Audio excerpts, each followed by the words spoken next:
আজকের যারা আপনারা বহু দূর দূরান্ত থেকে ছুটে এসেছেন কীর্তন আস্বাদন করার জন্যে, তারা কেউ দূরের মানুষ নয়, আমার কাছের মানুষ। তাই দূর থেকে ছুটে আমার কাছে সবাই চলে এসেছে।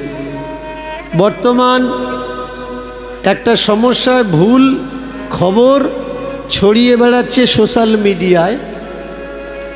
কীর্তনের শুরুতেই আমি কয়েকটা কথা না বললে অনেকে কষ্ট পাচ্ছে, একটু ক্লিয়ার করে দিই। কিছু বদ মানুষ তারা সোশ্যাল মিডিয়ায় ছড়িয়ে বেড়াচ্ছে দীনকৃষ্ণ ঠাকুর অ্যারেস্ট হয়েছে। একটু মন দিয়ে শুনবেন। না ভাই, দীনকৃষ্ণ ঠাকুর অ্যারেস্ট হয়নি। তাহলে যেটা দেখছেন বা যেটা দেখানো হচ্ছে এটা কি? এটা পরিকল্পিত একটা পরিকল্পনা। সেটা কি আপনাদের কাছে আমি পরিষ্কার করে দিই। আমি যাদেরকে বলতে পারিনি, যারা দূর থেকে কষ্ট পেয়ে ছুটে এসেছেন যে বাবাকে ভালোবাসি, অন্তত চোখের দেখাটা একটু দেখি, তাদের জন্য একটু মন দিয়ে শুনবেন। যারা আমার উপরে আক্রমণ করেছে এটা একটা পরিকল্পিত পরিকল্পনা। যে জায়গায় জয়নগর আমার বাড়ি, তারা আমার জয়নগরেরই ছেলে বাচ্চা। তাদের যদি সত্যি আমার কোনো আক্রমণ করার ইচ্ছা হতো, অনেক দিন আগে তারা আমাকে আক্রমণ করতে পারত। তারা আক্রমণ করেনি। তো ওই বাচ্চাগুলো অনেকে তাদেরকে অভিশাপ দিচ্ছে যে তোমাদের দীনকৃষ্ণ ঠাকুরের প্রতি এরকম করা উচিত হয়নি। ভুলগুলো ওই বাচ্চাদের না, ভুলগুলো কাদের? যারা ওই বাচ্চাদের মাথাগুলো খেয়েছে। ওই বাচ্চাগুলো কাদের বাচ্চা? ওই বাচ্চাগুলো আমাদের বাচ্চা, আমাদের ঘরের বাচ্চা। ওরা কোনো চাঁদ নক্ষত্র গ্রহ তারা সূর্য থেকে ওরা আসেনি, আমাদের সংসার থেকেই ওরা এসছে, আমাদের ছেলে মেয়েরা। এবার ভুল বোঝার কারণ কেন? ভুল বোঝার কারণ হচ্ছে কিছু মানুষ থাকে তারা অন্যের প্রতি ডিপেন্ডেন্ট, নির্ভরশীল। যেমন স্বর্ণলতা গাছ দেখবেন, ওর নিজের কোনো শিকড় নেই। হলুদ এক পদের গাছ হয় না, গাছের উপরে সোজা বাংলা ভাষায় তাকে পরভোজী বলা হয়। তো ঠিক আমাদের সমাজে পরভোজী কিছু মানুষ গ্রাস করেছে 3% মানুষ 97% উপরে। এদের না আছে শিকড়, না আছে জড়। তো এরা খাচ্ছে কি, বেঁচে আছে কিসে? এদের খাবার দাবার হলো আমরা যেটা সঞ্চয় করছি। যেমন একটা গাছ মাটির নিচের থেকে রস নির্যাস টেনে পাতাতে রান্না করে আর নিজের শক্তি বৃদ্ধি করে। কিন্তু স্বর্ণলতা যদি সেই গাছের উপরে থাকে, শিকড় থেকে খাবার তো সে সঞ্চয় করে, কিন্তু ওই খাবারের অধিকার তার উপরে থাকে না। ওই স্বর্ণলতা সেই খাবারের অধিকার পায়, আর যে খাবার সঞ্চয় করে একদিন সেই খাবারের অস্তিত্বটাই ধ্বংস হয়ে যায়। তেমনি হয়েছে আজকের আমার সমাজের দশা। ভুলের জন্যে আমরা শুধু বুঝতে পারছি না। আমরা যে কীর্তনটা করি সেই কীর্তনটা কোন কীর্তন? ভালো করে মন দিয়ে শুনবে। আমার কীর্তনের অর্থ, ভাবার্থ মানুষ ভুল করে মানুষের কাছে পৌঁছে দেয়, তার জন্যই মানুষ ভুল ভাবে। আমি যে কীর্তনটা করি আর্টিকেল 51A, আমি আবার রিপিট করছি, কনস্টিটিউশনের 51 এর ধারা বর্তমান বজায় রেখে সেই ধারার দায়রায় আন্ডারে অধিকারে থেকে আমার কীর্তন আমি করি। আমার কীর্তনের মূল উদ্দেশ্য কি? মূল উদ্দেশ্য ভক্তি। আস্তে আস্তে আস্তে,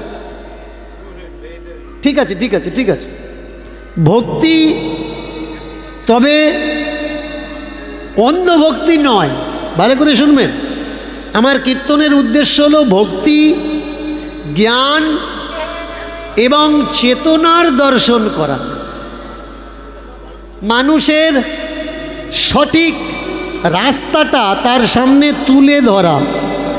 যারা বলতে চাচ্ছে অন্ধবিশ্বাস আমাদের কাছে ভালো, তাদের জন্য আমার কীর্তনটা নয়। আমার কীর্তন কাদের জন্যে?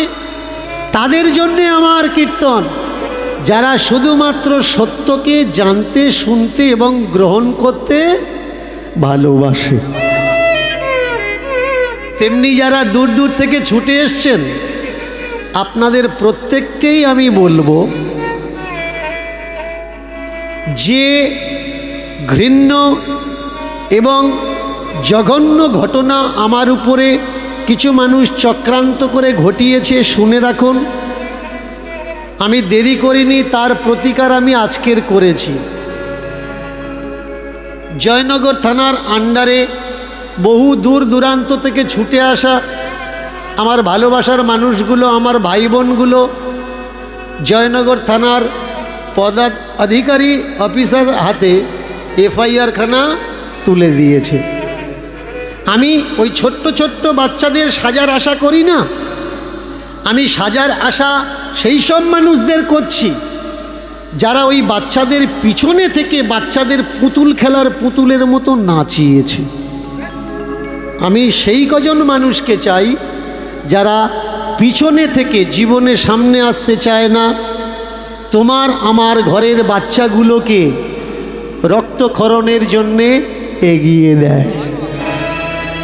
প্রত্যেক মার সাবধান হওয়ার দরকার, প্রত্যেক বাবার সাবধান হওয়ার দরকার যে আমার ছেলেকে আমি ধার্মিক বানাবো। হ্যাঁ, ধার্মিক বানাও, কিন্তু তার আগে তাকে আগে সংস্কার দাও। বিনা সংস্কারের ধর্ম সমাজে শুধু হানাহানি হয়, সমাজে শুধু ক্ষতির কারণ হয়, এছাড়া আর অন্য কোনো কিছু আমাদের দিতে পারে না। তাই আজ প্রথমেই আমি শুরু করলাম, নক্ষত্র ছিল বলে, তারা ছিল বলে তবে আমরা পথ চলছি। তারা কারা? যারা কণ্টকাকীর্ণ পথ, যারা কণ্টকাকীর্ণ পথ খালি পায়ে মারিয়ে রাস্তা বানিয়ে দিয়েছে আমাদের জন্যে, যাতে আমাদের পায়ে কাঁটাটা না লাগে। আমি সেই সব তারাদের কথা বলছি। আপনারা অনেকে ভাবছেন দীনকৃষ্ণ ঠাকুরের অপমান হয়েছে। না ভাই, দীনকৃষ্ণ ঠাকুরের অপমান হয়নি, অপমান হয়েছে সভ্য সমাজের, অপমান হয়েছে সঠিক বিচারের, অপমান হয়েছে আশাবাদীর আশার, অপমান হয়েছে সত্যের। জয় কার হয়েছে? জয় তার হয়েছে যারা জয় চাইল। ওরা কারা? আজকের ছুটে সামনে চলে এসছে হিংসার ঘৃণার জন্যে। এরা বুঝে গেছে আমাদের হার অনিবার্য, তাই খুলেআম তারা হিংসা আরম্ভ করছে। কিন্তু দীনকৃষ্ণ ঠাকুরের মত পথ হিংসা নয়। আবার আমি বলছি, আমাদের মত পথ আদর্শ হিংসা নয়। আমরা বাবা সাহেবের মতাদর্শের মানুষ, শশী ঠাকুর হরিগুরু চাঁদের মতাদর্শের মানুষ, জ্যোতিবা ফুলের আদর্শের মানুষ, সাবিত্রীবাই ফুলের আদর্শের মানুষ, আমরা নিতাই চাঁদের আদর্শের মানুষ, আমরা গৌর চাঁদের আদর্শের মানুষ, আপনার বৈষ্ণব পন্থার আদর্শের মানুষ। সেই বৈষ্ণব পন্থা, যে বৈষ্ণব পন্থা সমাজকে হিংসা শেখায় না, শেখায় প্রেম। যে বৈষ্ণব পন্থা সমাজকে নিন্দা শেখায় না, শেখায় কোল দেওয়া, সেই বৈষ্ণব পন্থায় আমরা বিশ্বাসী। কি আছে? ওরা ভয় পেয়েছে, তাই ওরা আঘাত করছে। এই জায়গায় বুঝে নিতে হবে আমাদের জিত হচ্ছে ভাই। আমাদের যদি জিত না হতো, আঘাত আমরা পেতাম না। আর আঘাত পেলে ক্ষতি যেমন কিছু হয়, লাভও কিছু হয়। ফিজিক্স কি বলে? পিছন থেকে তোমাকে কেউ যদি আঘাত করে, ধাক্কা দেয়, তোমার ইচ্ছা না থাকলেও দুপা সামনে তোমার যাওয়াই লাগবে। তো আমাদের যারা আঘাত করছে এদের শুনে রাখা দরকার। তোমাদের আঘাতে আমরা পিছিয়ে যাচ্ছি না, আমাদের পিছিয়ে পড়া সমাজকে তোমাদের আঘাতে আমরা এগিয়ে নিয়ে চলে যাচ্ছি। প্রেম সে বলো তাই গৌর হরি বল। আজকের কীর্তনে আমরা কীর্তনের কাল্পনিক কিছু তথ্যমূলক গল্প আস্বাদন করব, যাকে এক কথায় লীলা বলা হয়। আর সেই সাথে সাথে লীলার মাধ্যমে কিছু চেতনামূলক কথা আমরা আস্বাদন করব। কারণ কীর্তনটা শুধু ভাবের জায়গা নয়, কীর্তনটা শুধু ভক্তির জায়গা নয়, কীর্তনটা জ্ঞানের জায়গা, কীর্তনটা বিজ্ঞানের জায়গা। জ্ঞানবিহীন ভাব আর জ্ঞানবিহীন ভক্তি মূল্যহীন। তাই আজকের যে লীলা আমরা আস্বাদন করব, সেই লীলার নাম হলো কর্মাবায়ী। আমাদের জীবনে মূল্য রাখে কি? টাকা। কি মূল্য রাখে? পয়সা, অর্থ, ধন, সম্পদ। হ্যাঁ, এগুলোর মূল্য আছে, কিন্তু সব থেকে যেটা বেশি মূল্য রাখে সেটা কি? সব থেকে বেশি মূল্যবান হলো মানব জীবনের কর্ম। তাই তো প্রবাদে বলা হয়, তোমার কর্মই তোমাকে চিহ্নিত করবে তুমি কেমন মানুষ।